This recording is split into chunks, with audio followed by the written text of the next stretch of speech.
नमस्कार। ये भाई साहब आया है, ये हमारा पेशेंट है। इनको लेफ्ट बैक में और साइटिका सेवियर है। ऑलरेडी चलने में भी उनको दिक्कत हो रहा है। और साथ ही इनको कफ मसल में बहुत पेन्स आ रहा है। बॉडी भी धीरे धीरे वीकनेस वगैरह लगना शुरू हो गया।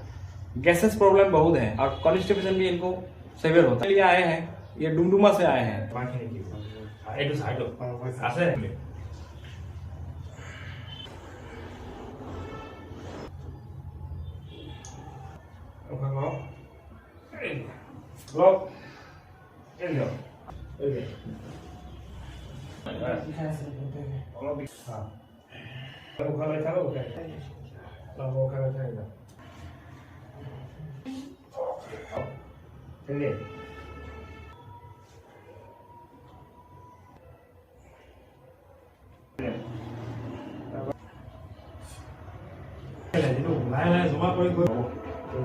घंटा काम करो ना, 12 घंटा काम करो।